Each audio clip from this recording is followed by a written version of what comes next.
ikaze mu kiganiro Barada Vibes. Uyu munsi tugiye kuganira ku birebana n'uburyo bwo kubana mu mahoro, cyane cyane mu rukundo. Mu Kinyarwanda bavuga ngo ntazibana zidakomanya amahembe.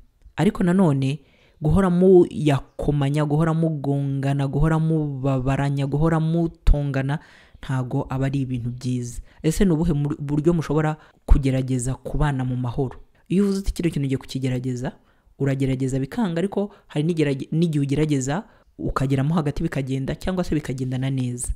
Ikintu cya mbere ni gukundana hagati yanyu. Hari ikintu cyatumye muhura.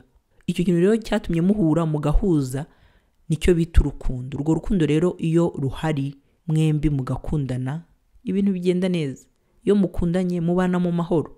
Iyo mukundanye mugashwana, mugerageza gushaka igisubizo cy'ikintu cyatumye mushwana. Mugerageza kuvuga icyatumye mugongana, mugashaka igisubizo cyabyo. Gukundana rero ni ingenzi. Ugakunda mugenzi wawe akagukunda, ukamuha keya akaguha keya. Ikintu cya kabiri rero ni ukutabeshya. Ikintu bita kubeshya, haba mu bintu binini, haba mu bintu bito, haba mu bintu uvuga ngo nta kintu bitwaye. Iyo ubeshya uwo mukundana ntago bibaha amahoro n'ukuri. Ugasanga hari undi wabigize akamenyero kubeshya, akabeshya no mu bintu bitari ngombwa. Iyo ubeshya, iyo mubeshya na hagati yanyu ntago bitanga amahoro, kuko iyo umwe abibonye biramubaba. Ikintu cya gatatu nuko kugira ngo mubane amahoro mugomba kuganira. Ntago kuganira ari ukwicara ukivugisha nk'uko univugisha. Ese mujya muganira iwanyu? Muganira ibiki? Mujya muvugana? Imigendere yawe, imigarukire yawe uwo muntu mukundana arayizi. Imishinga urimo arayizi. Ibihombo urimo arabizi. Ibigushimisha arabizi. Ibiguhangayikishije arabizi. Ibibazo ufite mu muryango arabizi. Ibibazo ufite ku kazi arabizi.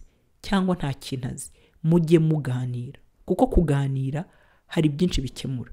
Mu kazi mukora kugira ngo akazi kagende neza, uba ufite abantu mukorana, mukicara mugakora inama. Mugakora inama y'ukuntu ibintu bizagenda. Mugakora inama y'ukuntu muzakemura ikibazo runaka. Ariko mwebwe mu rugo ntimujya muganira. Urumva ibintu bizagenda gute mutaganira? Kuganira ni ikintu cy'ingenzi cyane mu bantu bakundana.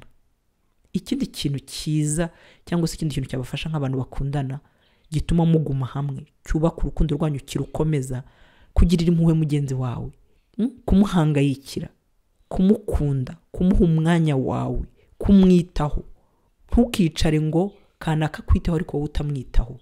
Mbere yo kuvuga ngo ntabwo anyitaho n'iki, ngo urebe ibyo agukorera cyangwa ibyo atagukorera, banza urebe wowe umwitaho. Guhana umwanya mu bantu bakundana byubaka, bikomeza urukundo. Ni ukuvuga ngo ibi bintu ndimo mvuga aha ngaha, iyo mubikora kenshi mu buzima bwanyu bwa buri munsi, iyo hari impamvu ituma ibyo bintu bihagarara, umwe agerageza gukemura ikibazo kugira ngo bya bintu byongere gusubira mu murongo. Ntimukajye mubana nk'abanyamahanga, ngo mubane nk'aho mutaziranye kandi mukundana, murara mu nzu imwe, murara mu gitanda kimwe. Biba bibabaje n'ukuri. Ikintu cya gatanu, mu gihe mugonganye, mu gihe mugiriranye ibibazo, ntukajye utsimbarara ngo ujye mu nguni yawe uyihagarareho.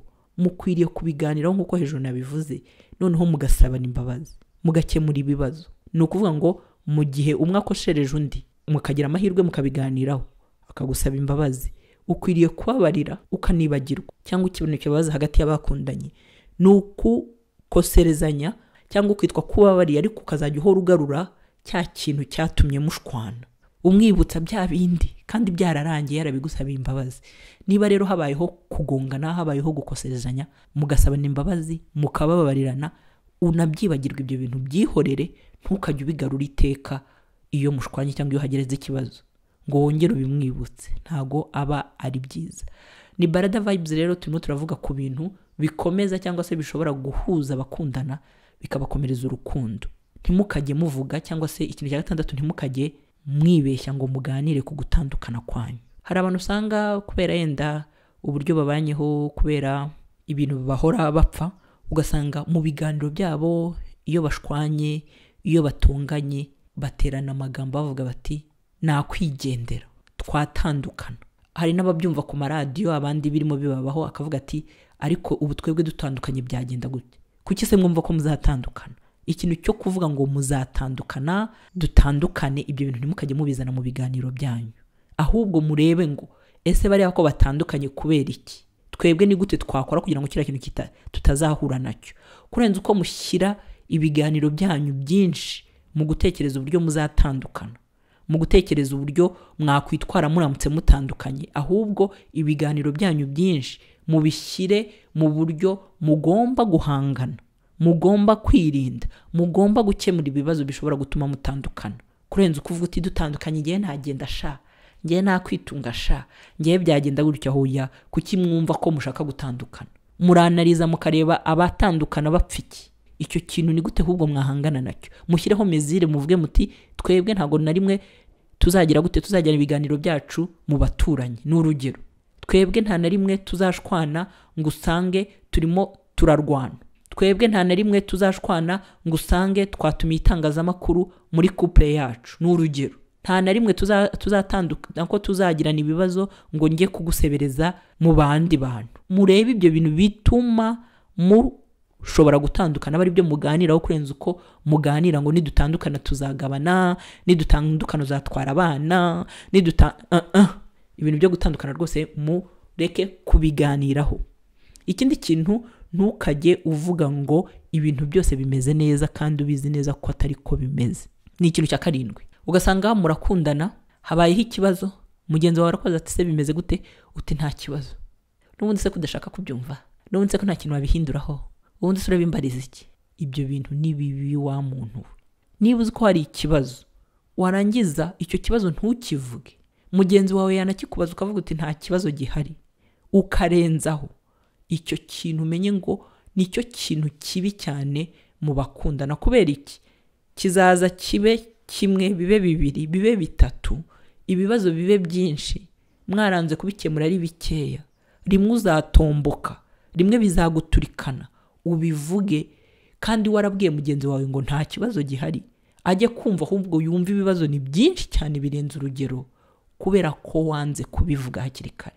Ni ukuvuga ngo niba akabazo kabayo, byanze bikunze hari uburyo witwara, hari uburyo ureba, hari uburyo uvuga, ku buryo umuntu mubana, wa muntu mukundana ahita avuga ati kanaka hari ikintu kitagenda. Yatera intambwe, kuko kubaza mugenzi wawe ngo iki kitagenda nta kintu wamubwiye n'ubutwari. Agize ubutwari bwo kubaza ati ni iki kitagenda, ni ikihe kibazo ufite, ntunakimubwiye kandi urabizi ko icyo kibazo gihari. Ubwo urumva amaherezo ari ayahe? Hari uburyo witwariye ikibazo gihari. Iyo rero uvuga ngo nta kibazo gihari kandi mugenzi wawe yamaze kubibona ko hari ikibazo, ni ukuvuga ngo ntabwo uba umubwije ukuri, uba umubeshye. Cya kintu twavuze dutangira, uba umubeshye, ukaba hari akantu ukomerekeje ku mutima we.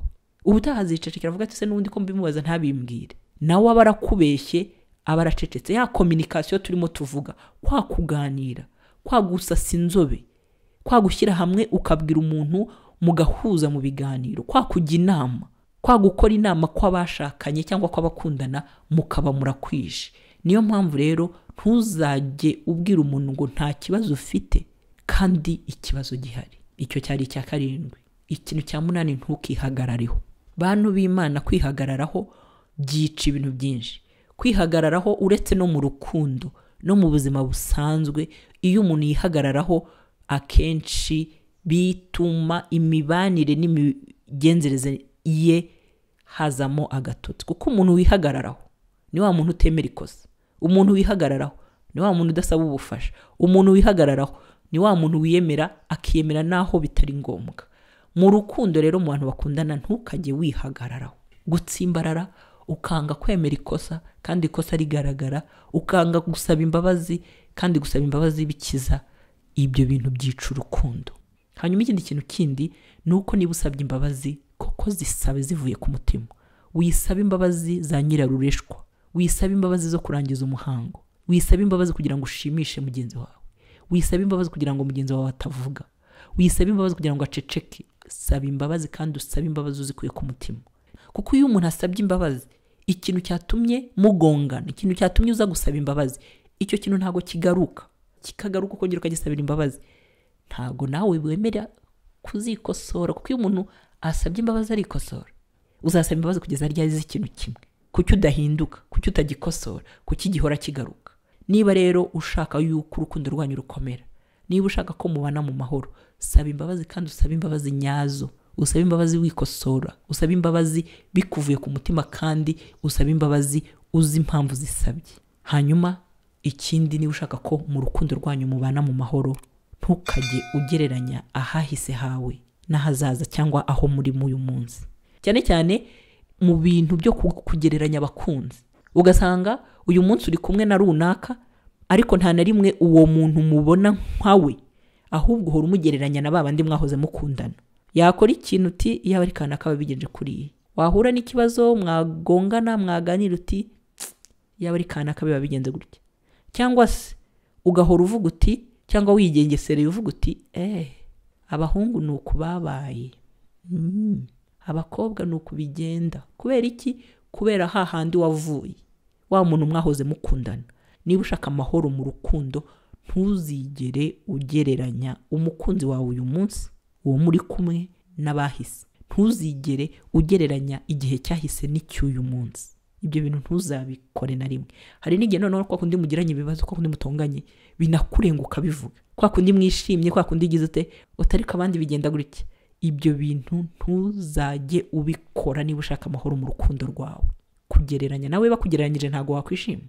Kuki niba bitagushimisha se ubikorera abandi bagore bakora ibi, abandi bagabo bakora ibi, abandi bakobwa bakundana n'abahungu bigenda gutya, abandi bahungu bakundana n'abakobwa bigenda gutya. Ibyo bintu ubyibagirwe, bireke. Niyo wabitekereza ntuzabihungutse, kuko bizana gatotsi mu mibanire. Ariko uribaza ko umuntu akora effort, umuntu akora iyo bwabaga ngo agukunda, gushimisha, agira ati, ariko wowe ugahora umugereranya n'abandi. Kubera iki? Runaka ari igitangaza, runaka yakoraga ibingibi wowe ntubikora, wamusanze se, urinda ujya kumugereranya n'uwo ngo kubera iki? Hagaciro uwo muri kumwe, uhagaciro ibyo agukorera n'ibyo adakora, ubyihanganire cyangwa se mwige kubishakira ibisubizo, kurenza guhora umugereranya na runaka. Nta muntu wishimira kugereranywa nawe. Rero wirirwa uri ugereranya, ntago uri shyashya. Ntugire ngo wowe uri igitangaza ku buryo batakugereranya, ariko ntago bivuga kubera kukubaha. Ntukajye rero ngo ugereranye abo ba ex bawe, abo mwahoze mukundana, n'uwo muri kumwe uyu munsi.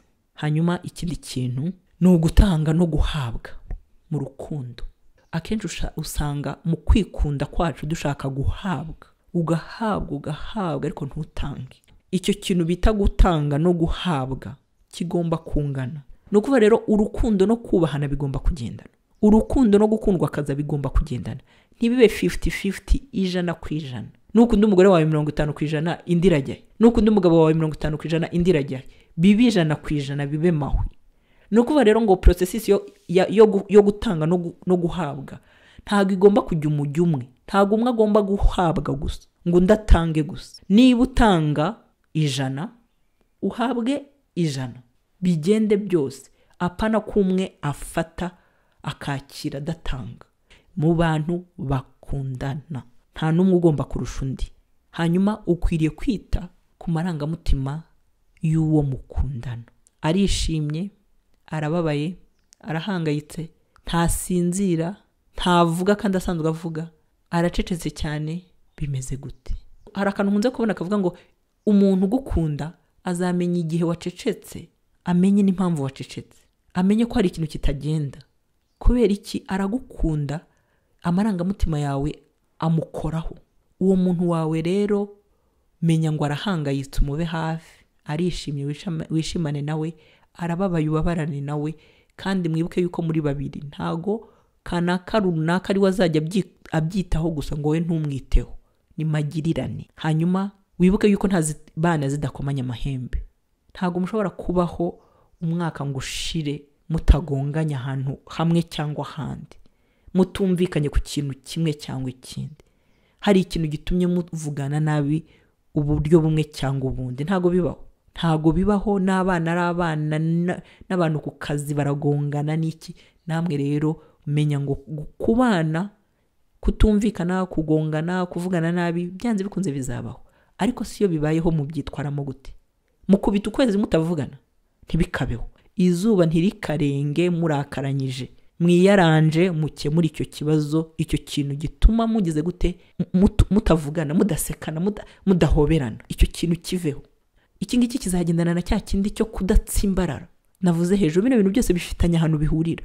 Witsimbarara ngo uvuge uti natansaba imbabazi nanjye ntazo musaba, niwe wabitangije natabikemura biramureba. Oya, ibyo ntabwo ari byo. Biragendana kandi twavuze ngo ntukajye uvuga yuko nta kibazo ufite kandi ikibazo gihari. Ese kana bite kutamvugisha? Nta kibazo. Cyangwa yanaguhamagara ukamwihorera. Oya, ibyo ntabwo ari byo, biratuma mu rukundo rwanyu hazamo ibintu bitari byiza. Hanyuma ikindi kintu wibuke yuko ntabwo abantu duteye kimwe, ntabwo abantu twisanzura kimwe, ntabwo abantu tuvuga ibibazo kimwe. Niba rero wowe muri babiri bakundana ariko muri wowe akaba ari wowe ubona utuntu cyane, noneho ugasanga urimo urahinduka, ntushaka kuvuga kandi tukumenyereye ko ari wowe uvuga. Wigerageza rero kuba marayika, nta marayika kubaho.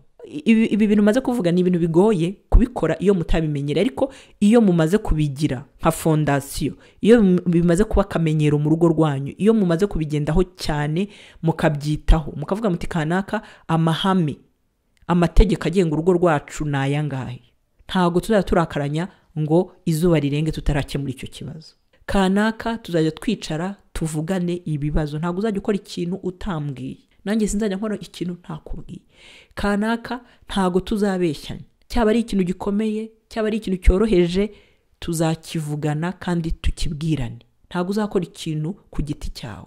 Iyo mumaze rero guha amahame, hari ibintu mugenderaho mu rugo birikora, mu rukundo rwanyu birikora, ntabwo muba mukibishakisha. Byose bisaba iki? Bisaba ubushake, bisaba ya challenge, bisaba kwa kwiha umuhigo, ukavuga uti ni gute tuzabana mu mahoro, ko twamenye ibintu 10 na bingahe bishobora gutuma tubana mu mahoro, turabikora. Ese ko ahangaha nta mahoro ahari, ni iki twirengagije? Ni iki se twakongeramo? Ni iki se twakuramo? Ibi bintu rero bizabafasha mu rukundo rwanyu. Ibi bintu nubwo bwose turimo tubyerekeza mu rukundo, ariko unabigize n'amahame mu buzima bwawe bwa buri munsi byagufasha. Ngaho rero murakoze cyane, mugira ibihe byiza.